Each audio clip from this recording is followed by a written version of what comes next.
for pra te servir, porque eu estou aqui. Se eu quero te adorar, se não for pra te adorar, para que eu nasci. Se não for pra te servir, porque eu estou aqui. Se eu quero te adorar, Senhor, estou aqui. Boa noite, que a graça e a paz do Senhor Jesus seja sobre a sua vida nesta hora. E que você e eu possamos cantar a cada dia o que essa canção que estava no começo estava entoando, né? Se não for para te adorar, para que eu nasci? Para que nascemos? Para ser feliz? Para que nascemos? Para alcançar sonhos, projetos? Tudo isso é muito bom, mas a razão principal de nós existirmos é para adorar, para glorificar o nome do Senhor. Louvado seja o nome do Senhor. Desde já eu te convido a compartilhar essa live com alguém. Quem sabe alguém possa estar precisando de ouvir essa palavra que nós vamos ver nesta hora, neste momento. Compartilhe com alguém. Domingo o Senhor nos deu uma palavra muito abençoadora.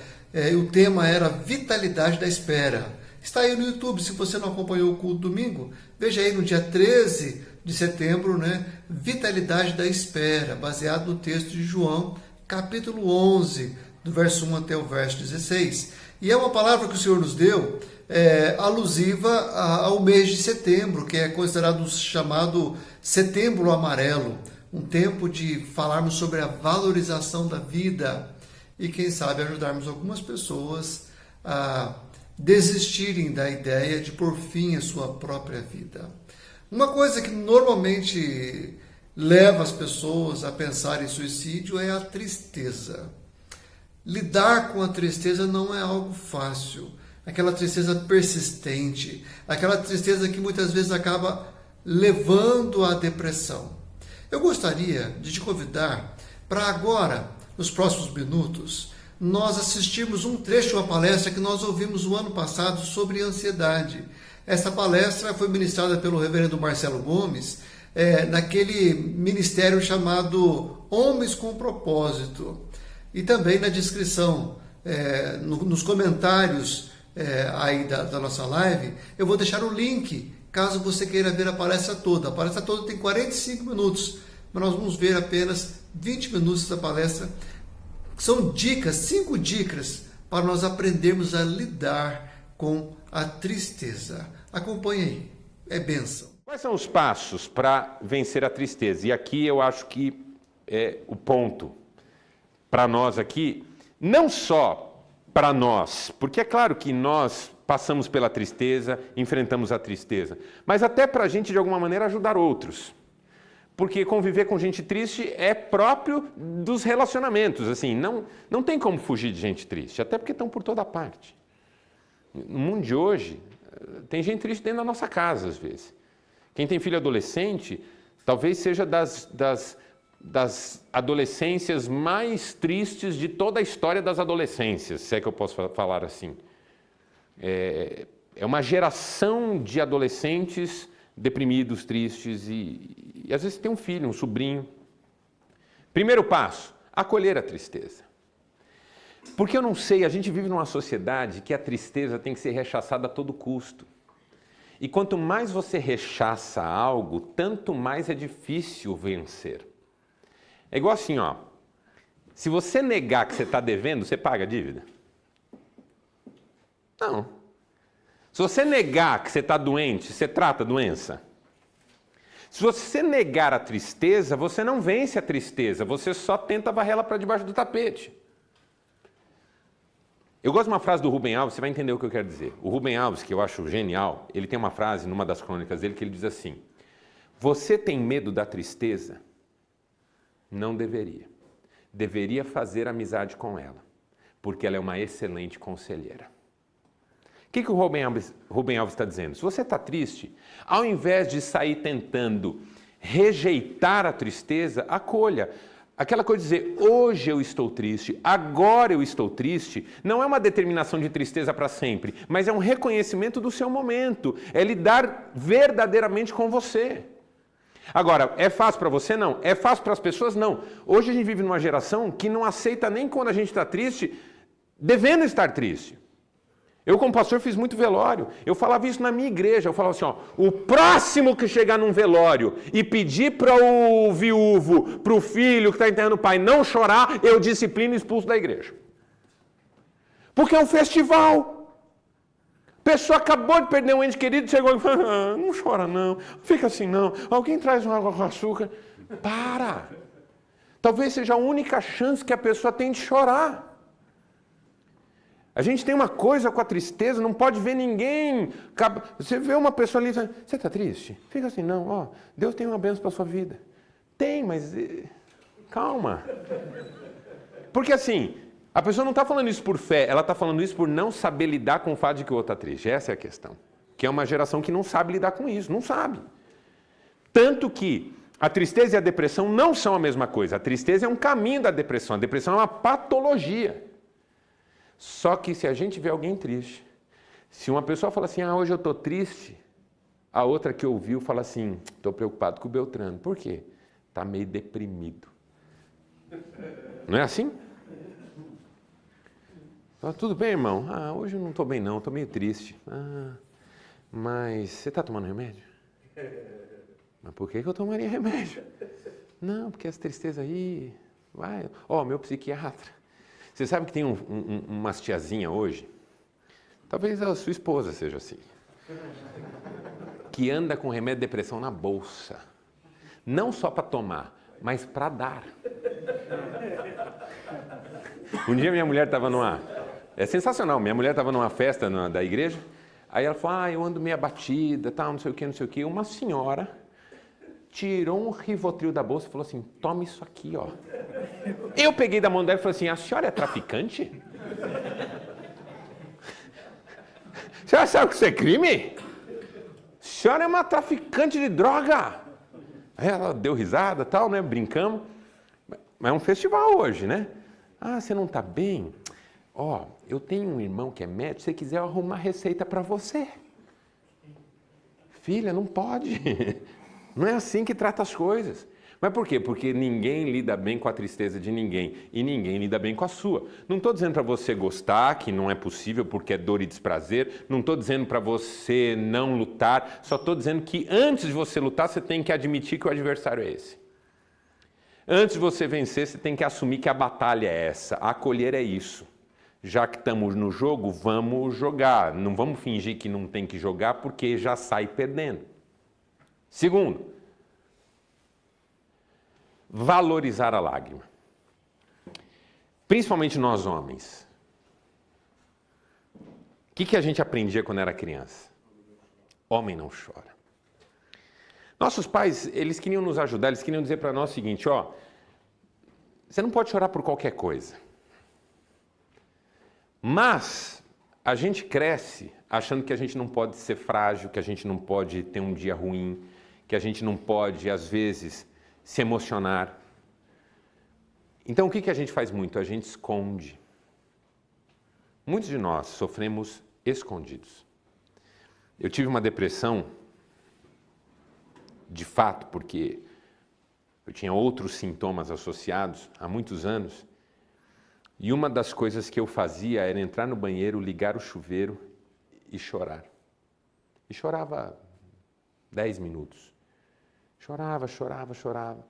Se me perguntasse por que você está chorando, eu não sabia. Era uma angústia, era uma tristeza, era uma dor. Mas eu não tinha coragem de contar para minha esposa, por exemplo. Porque se ela perguntasse, mas por quê? Eu não sabia responder. Mas além de eu não saber como lidar com aquilo, tinha o negócio de eu também não querer ser frágil, me mostrar vulnerável. Nenhum homem gosta. Nenhum homem gosta de chorar, de abrir o coração. Ele teme ficar exposto. É assim, Não é fácil chorar diante de alguém porque a gente não sabe quem são os verdadeiros amigos que a gente tem. Porque os verdadeiros amigos a gente não conhece na mesa de chope. Os verdadeiros amigos a gente conhece no quarto da dor e da tristeza. Então não é fácil. Quando a gente chora, não é fácil ter certeza de que chorar diante de alguém vai trazer alguma bênção, porque pode ser que não, pode ser que a pessoa assuste com aquilo e se afaste de nós. Mas ainda que nós não possamos chorar diante de outros, a gente pode chorar diante de Deus. O que não pode é evitar. O que não pode é lutar contra a lágrima que quer sair. Por quê? Porque a lágrima é terapêutica. Jesus Cristo disse assim: bem-aventurados os que choram. Eu vejo muitos homens que estão sofrendo pra caramba, aí você fala assim: cara, como é que você está? Não, bem, tá tranquilo, vamos, pronto. Não é verdade. Tudo bem, não quer chorar na minha frente? Beleza, mas chore em algum momento. Por quê? Porque isso vai limpar a sua alma, aliviar o seu coração. A lágrima é poderosa nesse aspecto. Porque a lágrima faz com que a gente reconheça a fragilidade, com que a gente até busque Deus. Terceiro, exercitar um novo olhar. Que novo olhar? Eu gosto de um versículo na Bíblia que diz assim: é melhor estar na casa onde há luto do que na casa onde há festa. Domingo era bem melhor estar na casa de São Paulino do que de corintiano. Não era disso que eu queria falar. É melhor estar na casa onde há luto do que na casa onde há festa. Por quê? Porque na casa onde há luto as pessoas aplicam o seu coração, ou seja, elas param para pensar. A tristeza, ela tem esse poder de nos levar a avaliar a vida. Pô, hoje eu estou triste, mas vamos olhar aqui. Aparecem amigos na nossa tristeza, que se mostram mais chegados que irmãos. Às vezes a esposa, que sempre pareceu tão frágil, se levanta numa força. Às vezes um filho que sempre pareceu tão indiferente, vem e dá um abraço.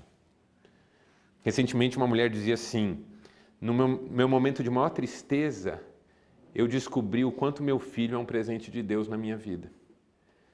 Porque ele não sabia o que fazer, não para me alegrar, mas para dizer: eu estou aqui. Sabe aquela coisa de às vezes você só sentar do lado? Então assim, a gente começa a reconhecer as bênçãos que Deus tem nos dado. Isso é exercitar um novo olhar. Não quer dizer fica feliz agora. Mas quer dizer o seguinte: o que eu aprendo com essa tristeza? Já que eu estou triste, já que é inevitável estar triste nesse momento, o que eu aprendo com isso? Será que eu consigo me tornar uma pessoa melhor com isso? É uma possibilidade. Nessa fase que eu estava em depressão, eu já era pastor. E assim, eu falo para você com tranquilidade. Talvez eu tenha feito as melhores mensagens que eu já fiz na vida nesse período. Por quê? Porque a angústia faz o poeta. A angústia faz o compositor. Pega as melhores músicas da história. Elas não foram compostas por gente que andava feito fada no jardim. Foram compostas por gente que sentia dores profundas. Você sempre pode produzir algo bonito da dor, da tristeza. Faça isso. Um dos livros mais incríveis que o C.S. Lewis escreveu, ele escreveu quando ele perdeu a sua esposa, Joy. O livro em português se chama A Anatomia de uma Dor. Ele vai descrevendo a dor do luto enquanto está vivendo o luto. É uma das obras mais incríveis que ele escreveu. Por quê? Porque você pode exercitar um novo olhar a partir do seu... Ao invés de sair sentindo-se a pior pessoa do mundo, aprenda algo com isso. 4. Pratique a alegria. Aqui eu quero chamar sua atenção para uma coisa. Por mais triste que eu esteja, se eu dei os 3 primeiros passos, se eu aceitei que essa é a minha luta agora, se eu chorei diante de Deus e se eu estou exercitando um novo olhar, eu posso praticar alguma alegria ocasional, homeopática. Pequenas coisas, por exemplo, gratidão. Praticar a alegria é praticar a gratidão. Sabe aquela coisa assim, eu estou triste, mas eu não posso deixar de reconhecer que Deus tem me abençoado de tantas formas. Olha, eu estou triste, mas eu não posso deixar de reconhecer que eu tenho um amigo verdadeiro que é você, para um amigo que está do seu lado nessa hora. Olha, eu estou triste, mas eu não posso deixar de reconhecer que eu tenho saúde. A hora que você começa a falar isso, isso é praticar alegria. Por quê? Porque por mais triste que você esteja, quando você pensa em alguma coisa boa, alguma alegria vem. Nem que seja pequena, mas vem. E aí uma hora você se impõe a sorrir com uma criança que está brincando perto de você, outra hora você se impõe a abraçar alguém que está perto de você, e assim você vai tomando suas decisões. Não é outro que vai dizer assim, não fica assim não, toma água com açúcar, vamos lá assistir um filme. Não, é você que começa a decidir o que você quer fazer para praticar pequenas alegrias. Porque a alegria é uma prática. Afinal de contas, o que o apóstolo Paulo diz? Alegrem-se sempre. É um exercício. É uma prática. Pratique a alegria no dia a dia, não deixe o mau humor tomar conta, por exemplo, porque a tristeza e o mau humor são diferentes. A tristeza é uma dor, o desprazer. O mau humor é uma má vontade. Lembra quando Jesus está falando com os religiosos e ele fala assim, vocês nunca gostam de nada? Veio João Batista, que só comia mel e comia gafanhoto, andava com roupa de bicho, vivia nos desertos, não fazia mal para ninguém, não mexia com ninguém, só quem ia procurá-lo que ouvia o que ele tinha para falar, vocês falavam que ele tinha demônio. Aí vem o Filho do Homem, que é o próprio Jesus, ele come com vocês, ele bebe nas festas de vocês, ele vai onde vocês estão, ele tem prazer em estar com vocês, vocês dizem que ele é um glutão, pecador e amigo de pecadores. Ou seja, vocês não gostam de nada. Essa é a característica do mau humor. Às vezes o mau humor não tem nada de tristeza. Às vezes uma pessoa mal-humorada, ela é até um pouco feliz por perceber que ela é da vida dos outros.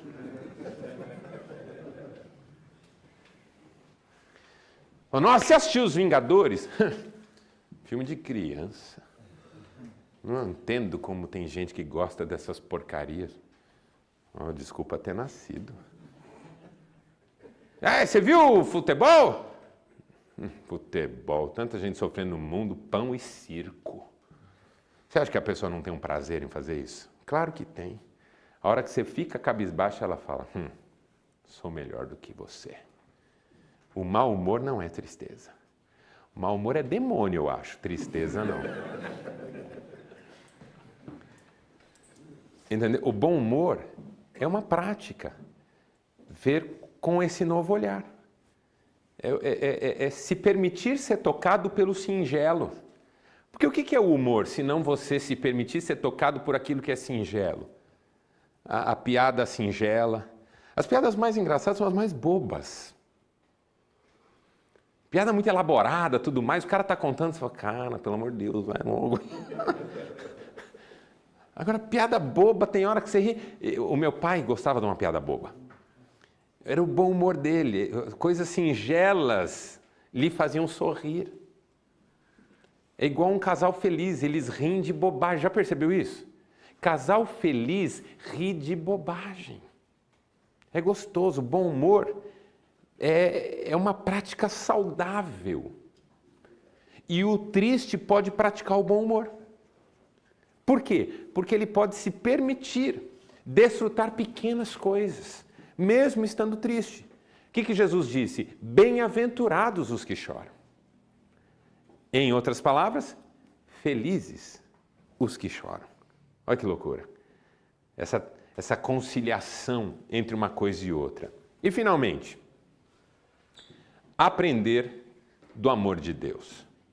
Por quê? Porque há uma tristeza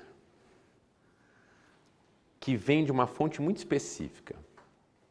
O fato da gente saber quem a gente é. É assim, se você que está aqui hoje, mesmo o mais novinho entre nós aqui, não sacou ainda que você é um pecador, dificilmente você vai aprender alguma coisa ao longo da vida. Porque essa é uma das primeiras percepções reais que a gente tem a respeito de nós mesmos, que nós somos falhos, que nós erramos, que nós não somos muitas vezes as pessoas que nós queremos ser. E isso é um fator gerador de tristeza. Porque dentre muitas tristezas que eu já tive, está a tristeza comigo mesmo. Quando eu aprendo do amor de Deus, isso é um fator gerador de alegria. Por quê? Porque Deus não ama aquele cara que eu me esforço para ser. E nem me amará apenas quando eu for. Ele me ama do jeito que eu sou.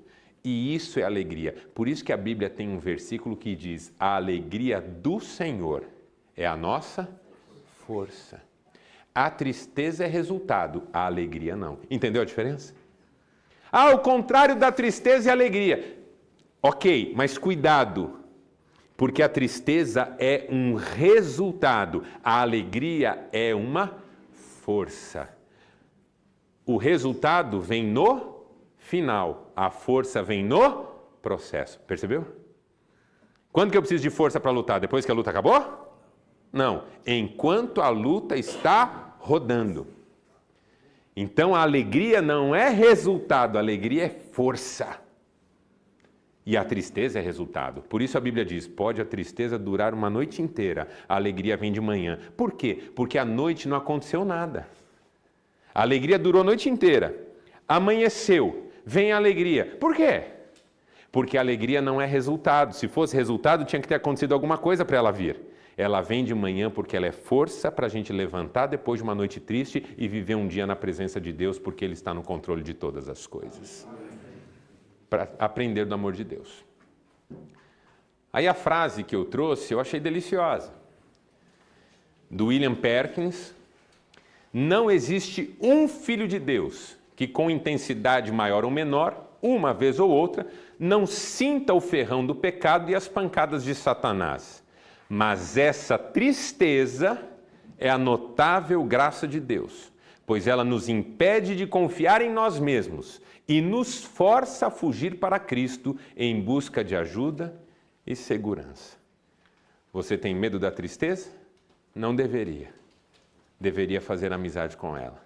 Ela é uma excelente conselheira, porque, dentre outras coisas, te aconselha a se aproximar de Deus. Bênção for ouvir essa palestra e ver essas dicas. Que Deus nos dê graça para seguirmos essas dicas e vivermos melhor. Temos prazer em viver. Eu queria orar com você e quero lembrar, o link da palestra, caso você queira ouvir a palestra toda, tem uma ótima definição sobre o que é tristeza no começo, depois as causas e as consequências da tristeza, muito abençoador. Você pode clicar no link aí nos comentários e assistir a palestra toda. Vamos orar para nós encerrarmos? Pai, eu sei que o Senhor conhece, ó Deus, o coração de cada pessoa. E o Senhor sabe, ó Deus, em que momento cada um de nós estamos. Talvez o Senhor esteja vendo aí pessoas que agora nos ouvem e estão com seus corações tristes, angustiados. Eu oro pedindo que o Senhor visite essas pessoas e revele a elas o quanto o Senhor as ama. E que com o coração cheio do teu amor, elas possam, Senhor Deus, viver para a glória do teu nome, Senhor Deus, e experimentar alegria e contentamento, Pai. Eu te peço por isso, Deus, em nome do Senhor Jesus. Amém. Deus te abençoe. Tenha uma noite de descanso e um sono reparador de forças, em nome de Jesus. Boa noite.